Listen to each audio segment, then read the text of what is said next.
Hi guys, this is Chance from Spherical Self-Defense. Today we're going to be going into lesson 2 of our Hapkido Chun Moo Sool curriculum. Again, Hapkido is a Korean form of self-defense that focuses on joint locks, kicking, hand strikes, throws, manipulations, things like that. And Chun Moo Sool means combat martial skills, and it's an all-around self-defense system that includes all those things, plus ground grappling, weapons of opportunities, blades, blunt force trauma weapons, firearms, all sorts of things like that. In this lesson number 2, we're going to go over a basic boxing stance. Now, there are several types of boxing stances, but we're going to focus on a very, very basic squared up one.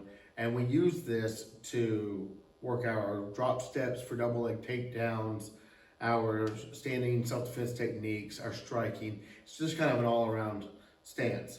So you'll start off with your feet approximately shoulder width and shoulder length apart. That can be a little bit different for each person. And of course, you can do southpaw or orthodox.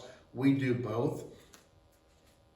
And if you'll notice, my toes are basically by my heels, and my feet are about shoulder width apart. Now I'm going to raise my heels up off the ground very slightly. It doesn't have to be super tall, but you don't want to be flat-footed, because flat-footed, you don't have a lot of mobility.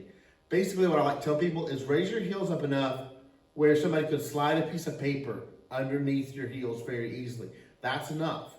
We're also going to soften our knees and hips, and we're going to crunch our abs in a little bit to lean forward a little bit. And of course, we're going to have our shell up, which we'll talk about in a little bit.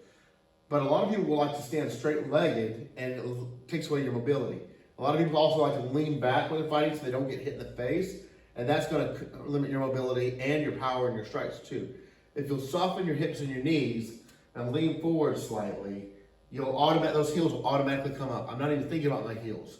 It's the softening knees, hips, and it's the leaning forward that rocks you off your heels. That's your basic boxing stance. Again, we do it southpaw and orthodox. We work from both. Now, we're going to go into the foot movement just a little bit. When you're moving in a boxing stance, you want to shuffle your feet. And what I tell people a lot of times is I want you to move your directional foot first. So if I'm going to move forward, I'm going to move my front foot first, and then my back foot.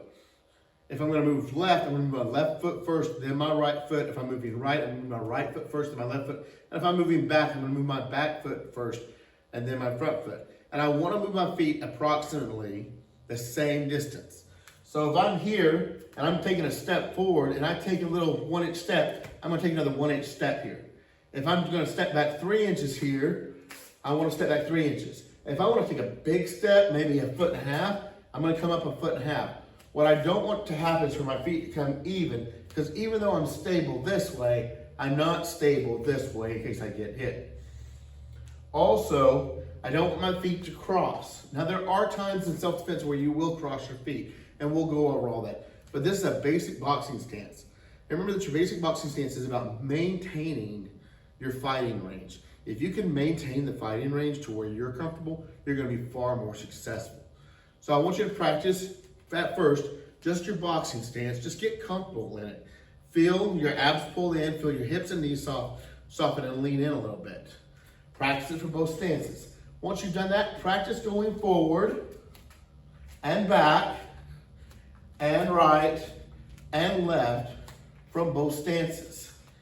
And of course, you would travel a lot more than what I'm traveling here. I just don't want to get out of picture frame. And practice that. Always practice keeping your hands up too. Very, very important. That is the foundational stance for Chun Moo Sool and for the way that we teach Hapkido here. I hope that helps. Don't forget to subscribe and like if you like these videos. It tells YouTube that people like this type of content. And we're just laying the foundation so that we can teach you all the advanced things of fighting. Have a great day.